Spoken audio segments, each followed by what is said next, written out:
Así que, hermanos, vamos a empezar con esta nueva serie que es Jesucristo. ¿Vale? Como ustedes saben, que casi todos los cristianos saben que Jesús es su Señor, Jesús es su Salvador, Jesús es su Redentor, Jesús es su justificador, Jesús es su todo. No hay ningún cristiano que Jesús no significa algo para él. Para todos los creyentes, Jesús significa algo para ellos. Pero ¿qué significa de verdad esos atributos mismos de Jesús? Es lo que vamos a ir viendo, como la alabanza que acabamos de cantar, que fuimos perdonados en la cruz. ¿Qué significa fuimos perdonados en la cruz? ¿Cómo fuimos perdonados en la cruz? ¿Cómo Dios nos justificó en la cruz? ¿Cómo es posible que pecadores como nosotros, personas imperfectas como nosotros, Dios nos hizo perfectos solamente por poner nuestra fe en su Hijo que fue sacrificado en la cruz? Todo eso es lo que, si el Señor lo permite, iremos viendo. Así que esta serie compone, vamos a ver hoy Jesús, que ¿quién es Jesucristo? ¿Quién es Jesús? Jesús, el Hijo de Dios, el Hijo del Hombre.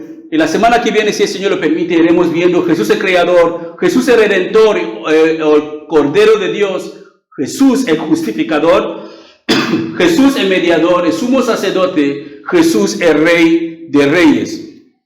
Todos esos son atributos de Jesús que nosotros vamos a ir viendo y que Él tiene.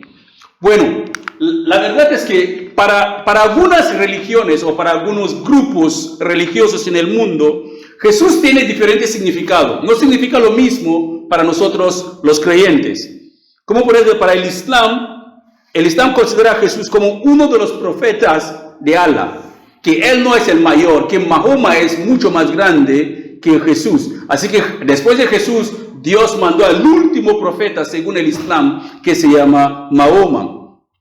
Y los testigos de Jehová no consideran a Jesús como el Hijo de Dios, no lo considera como la tercera persona de la Trinidad. Tiene otro concepto de Jesús. Para ellos Jesús es el arcángel Miguel. Así que no es el Hijo de Dios, no es Dios. Es el Hijo de Dios, pero no es Dios en sí. Más que nada el arcángel Miguel que Dios utilizó o mandó para que viniera en la tierra.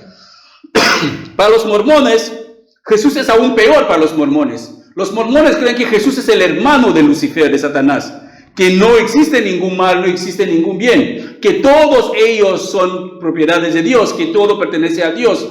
Y aparte de eso, ellos tienen la creencia de que Dios Dios era un hombre que después de un X tiempo se glorificó a ser Dios.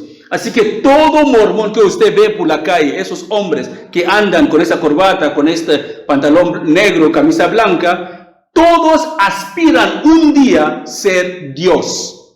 Por eso que trabajan duros y locos y con pasión, porque saben muy bien que cuando mueren, algún día serán glorificados y serán como Dios, tal como la serpiente engañó a Adán y Eva en el huerto de Edén. Les dijo, come de esta fruta. Dios nos prohibió a no comer de esta fruta. Pues si lo coméis serás igual a Dios o como Dios.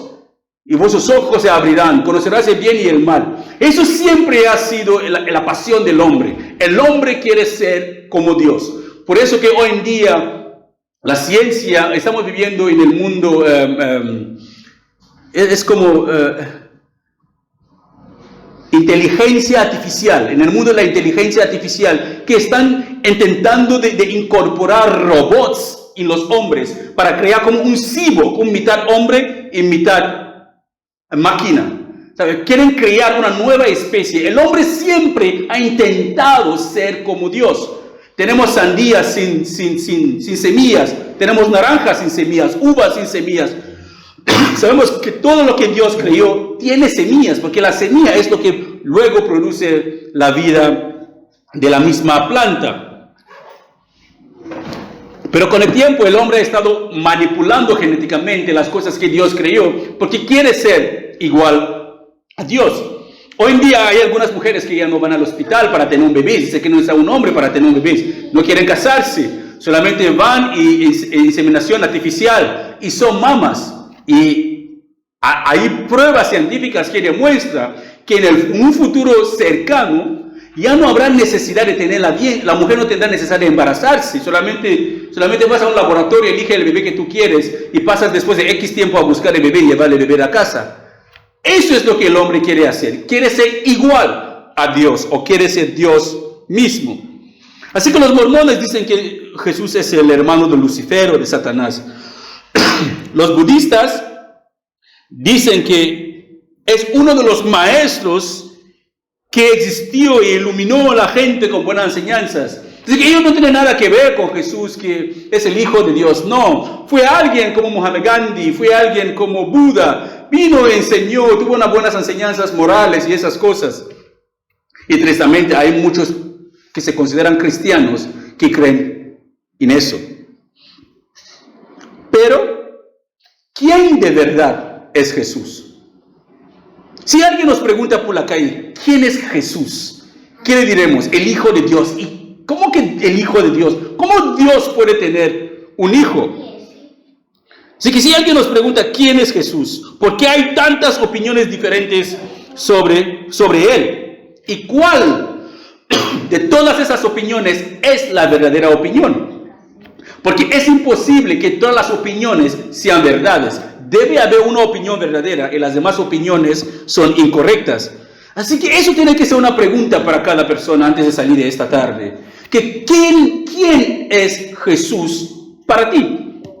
Tal como él le preguntó a Pablo, a Pedro, cuando le preguntó a los discípulos, ¿qué dice la gente de mí? Y Lucas dice, algunos dicen que eres el profeta, uno de los profetas del antiguo, algunos dijo que eres eso, eres Elías, otros dicen que eres eso. Y después preguntó, ¿y vosotros quién soy? Y Pedro le dijo, tú eres el Mesías, el Hijo de Dios. Y él le dijo, Pedro, sinceramente no te reveló ningún hombre, sino mi Padre. Así que para tener una comprensión verdadera de Jesús, para que Jesús significa algo en nosotros, no es lo que el predicador predica, no es lo que usted ha escuchado en otras predicaciones, aquí en la iglesia o fuera de la iglesia. Es una revelación personal entre usted mismo y Dios. Para comprender quién es Jesús de verdad. Escuchen bien, hermanos, no son mis prédicas resumidas los domingos o otros días de la semana. No son las prédicas resumidas de otros pastores que escuchamos por internet. Es su relación personal y la revelación personal de Dios a usted de quién es Jesús. Si Dios no le revela quién es Jesús para usted, usted pensará lo mismo que los mormones, pensará lo mismo que los musulmanes, pensará lo mismo que los testigos de Jehová, pensará los mismos que la gente del mundo que piensa que Jesús solamente es un personaje histórico. No tendrá ningún significado para usted. Vivirá su vida de cualquier manera. Si usted no comprende quién es Jesús. Ciertamente Jesús es el fundador de la fe cristiana.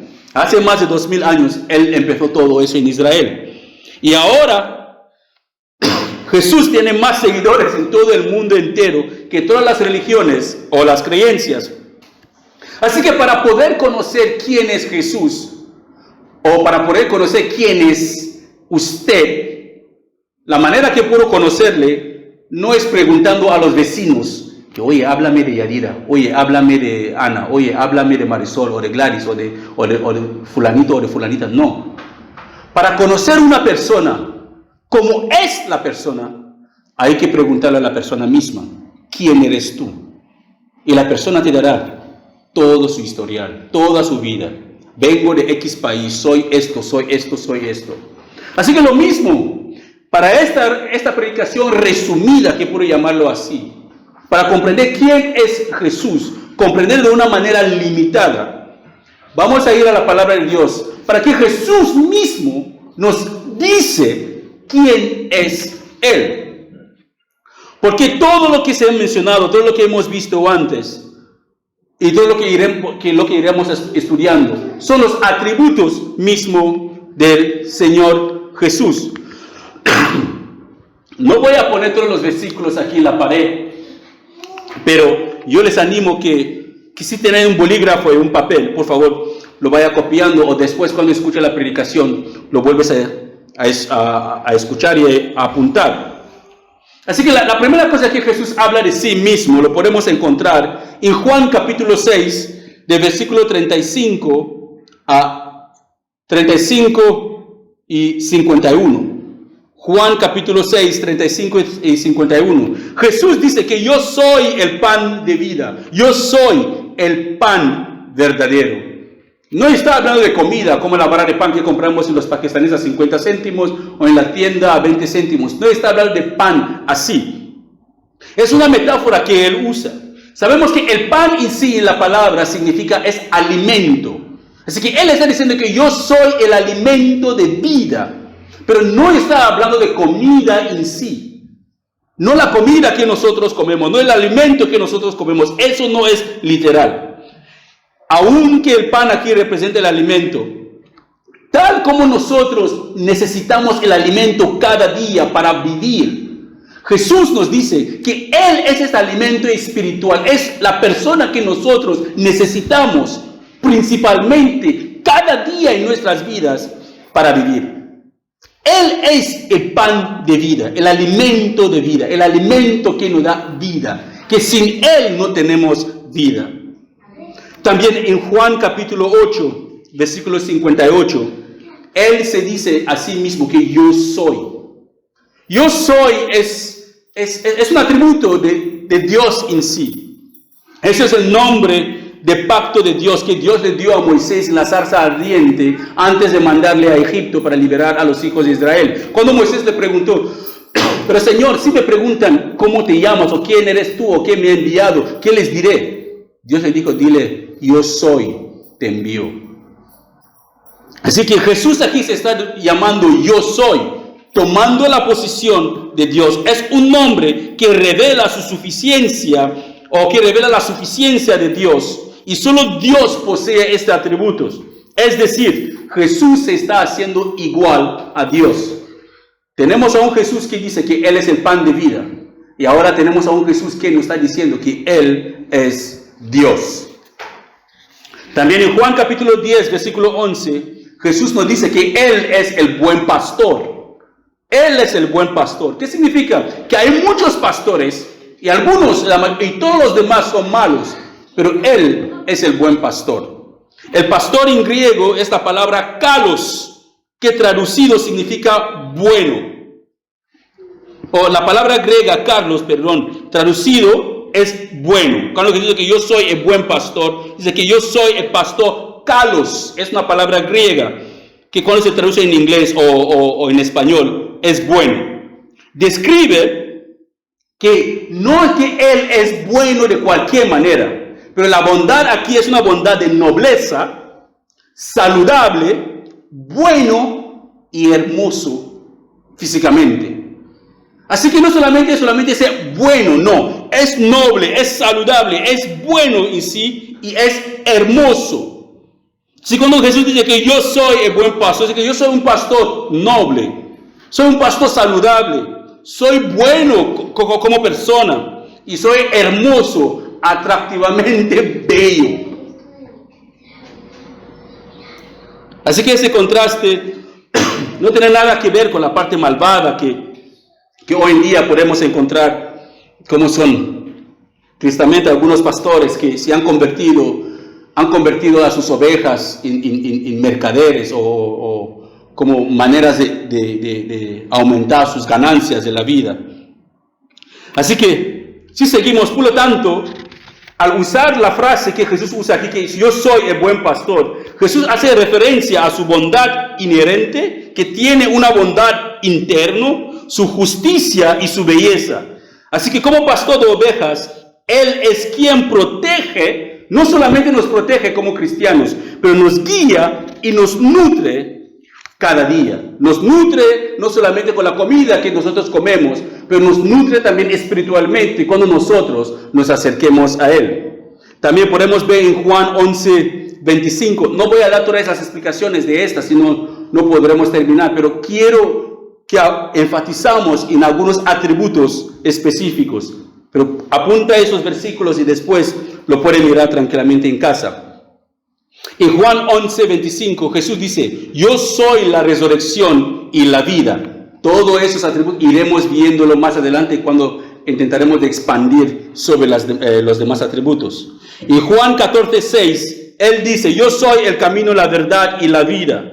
En Juan 15:5, Él dice, yo soy la vid verdadera.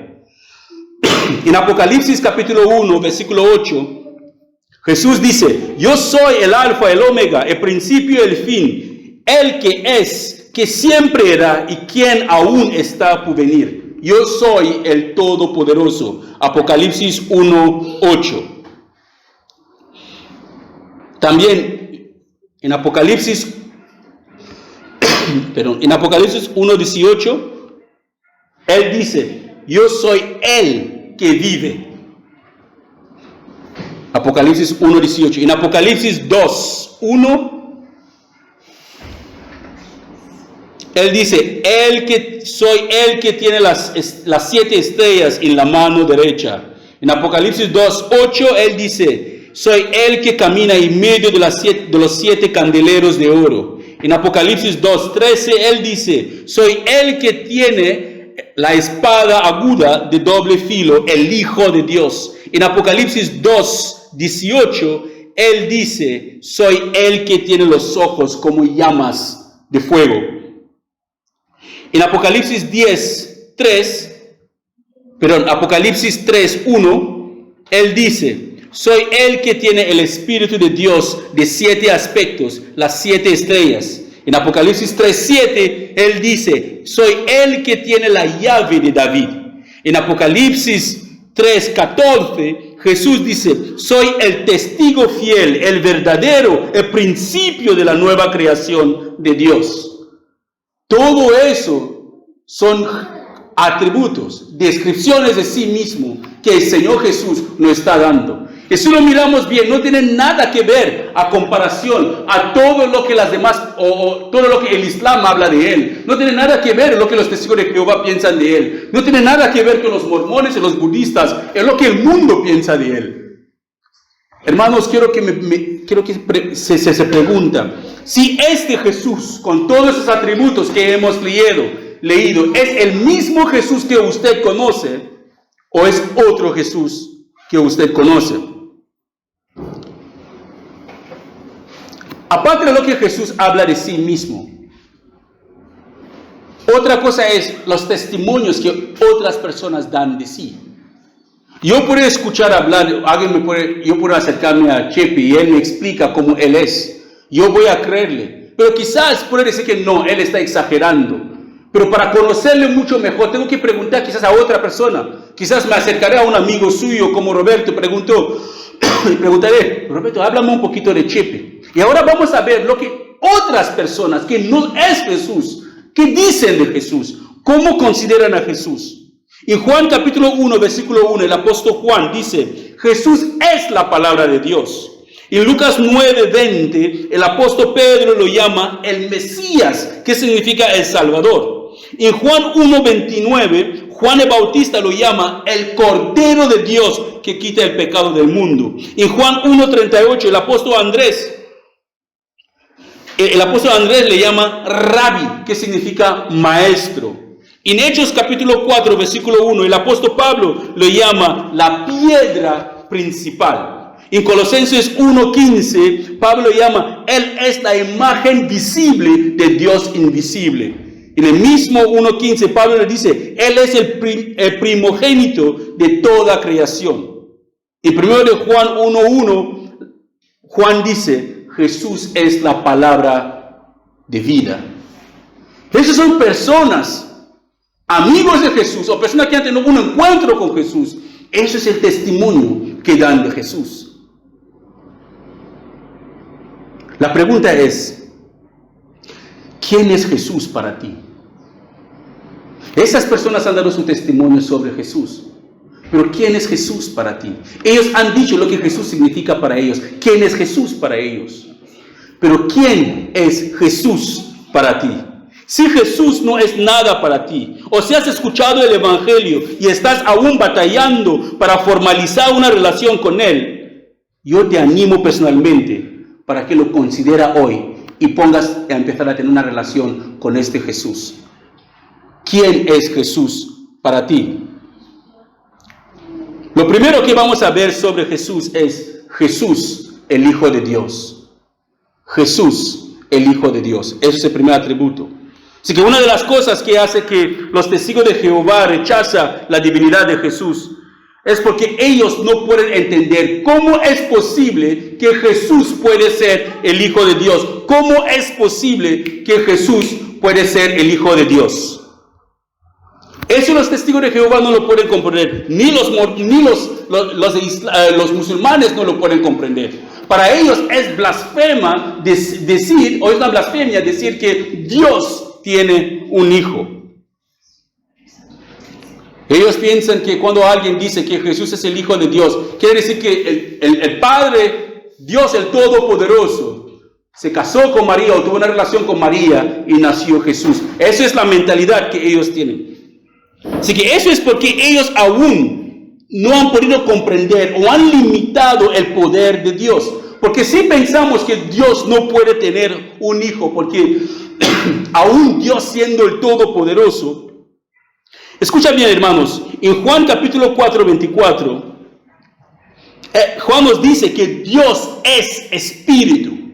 Así que es cierto que un espíritu no puede relacionarse con una mujer carnal, pero aún que los ángeles lo hicieron en el tiempo de Noé, que dejaron sus lugares celestiales, se unieron con las mujeres y tuvieron hijos. Por eso que Dios tuvo que destruir el mundo entero con agua. Porque los ángeles dejaron su lugar. Y la Biblia dice que esos ángeles han sido atrapados, están en cadenas en la oscuridad profunda del infierno, esperando el día de juicio. Así que los testigos de Jehová, los mormones y el mundo entero no comprenden cómo puede ser que si Dios es espíritu, cómo Jesús puede ser el Hijo de Dios. Pero una cosa sabemos de Dios. Algunas cosas sabemos de Dios. Todos sabemos que Dios ve. ¿A qué sí? Dios ve, pero si Dios es un espíritu, Él no puede tener ojos. Así que Dios ve y no tiene ojos. Dios habla y no tiene boca. Dios escucha. ¿Cómo puede ser que Dios escucha y no tiene orejas? Dios huele, pero no tiene nariz. Dios toca con sus manos, pero no tiene manos. Entonces, así que es imposible que la gente dice que Dios no puede tener hijos. Si Dios puede hacer todo lo que acabamos de citar, sin tener boca, sin tener manos, sin tener ojos, sin tener nariz. Así que hay algo mucho más grande que Dios puede hacer, que nosotros los seres humanos no podemos comprender de Dios. Así que, hermanos, es muy posible que Dios puede tener un hijo, porque su poder es ilimitado, totalmente ilimitado. Y los musulmanes no podían comprender eso, ni los testigos de Jehová. El Señor Jesús ya nos hizo saber que Dios es espíritu. Y sabemos que los espíritus no tienen cuerpo y necesitan habitar en un cuerpo humano para hacer lo que quieren hacer aquí en la tierra. Un espíritu no puede actuar por sí mismo. No puede, tiene que poseer a alguien para poder actuar en este mundo físico. Por eso que los demonios que estaban en el endemoniado de Gadareno, que vimos en Lucas capítulo 8, del versículo 26 a 39, esos demonios suplicaron a Jesús que por favor no nos manda al abismo, mándanos a los cerdos que estaban ahí cerca.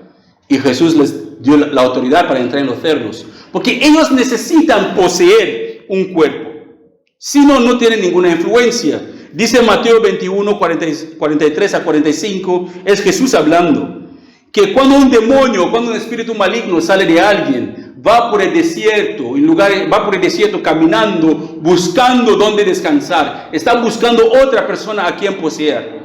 Pero si vaya buscando y no encuentra a nadie en su cuerpo donde puede entrar, si todo el mundo está viviendo para Dios, todo el mundo está lleno del Espíritu Santo, el demonio no puede poseer a las personas. Entonces, ¿qué hace el demonio? El demonio dice a sí mismo, uy, salí del cuerpo de la fulanita tal. Seguro que ahora ella está viviendo una vida religiosa o una vida religiosa o lo que sea. Así que voy a regresar a ver. Así que el demonio viene, no se mete en la persona. De lejos mira bien y mira tu vida espiritual, mira tu vida interior. Y ve que no estás firme en el Señor. No hay ningún espíritu, no hay el Espíritu Santo ocupando tu vida. El demonio no entra. porque sabe que fui sacado antes cuando estaba solo. Así que, ¿qué hace el demonio? El espíritu maligno regresa y busca a 7 amigos suyos que son más fuertes que él. Y vengan los 8 ahora son 8, no hay 1. El primero que había, más 7 amigos más fuertes, ahora tenemos 8 demonios y poseen a la persona. Y vemos la persona es peor que antes.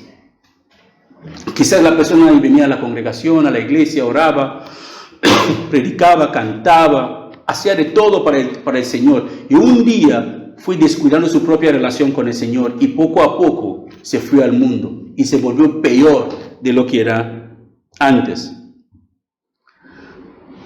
Así que, hermanos, no es como dicen los testigos de Jehová, que Jesús fue creado por Dios. Jesús nunca fue creado por Dios.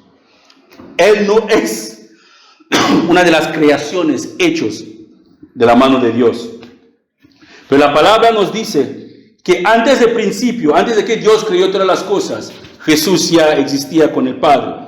Eso lo podemos ver en Juan capítulo 1, del versículo 1 hasta el versículo 4, que nos explica con más detalle las funciones de Jesús en la creación y su deidad. Dice Juan capítulo 1, Juan 1, versículo 1 a 4. En el principio la palabra ya existía. La palabra, que es Jesús, estaba con Dios y la palabra era Dios. El que es la palabra existía en el principio con Dios. Dios creó todas las cosas por medio de él y nada fue creado sin él. La palabra le dio vida a todo lo creado y su vida trajo luz a todo. En el principio Jesús estaba con el Padre. Él es la misma vida. Jesús creó todo. Eso es lo que nos dice la palabra. Todo fue creado por el Hijo de Dios, por Jesús mismo. Él estaba con el Padre desde el principio. Entonces, ¿acaso significa literalmente que Jesús tiene un Padre como ustedes y yo? Cuando la Biblia dice que el Hijo de Dios, o cuando Jesús se considera que Él es el Hijo de Dios, ¿acaso quiere decir que es un Padre literal? Para contestar a esa pregunta, quiero que entendamos lo que la Biblia nos enseña sobre la Trinidad.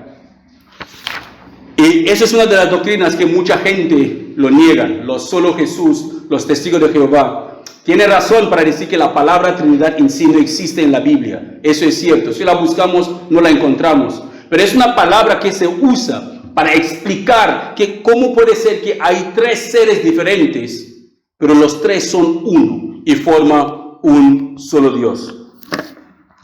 Eso, hermanos, si el Señor lo permite, de aquí la semana que viene seguiremos con eso, explicando quién es Jesús según la Trinidad, cómo es posible que Jesús es el Hijo de Dios y cómo es posible también que Jesús es el Hijo del Hombre. Eso para el domingo que viene, si el Señor lo permite, seguiremos a partir de aquí.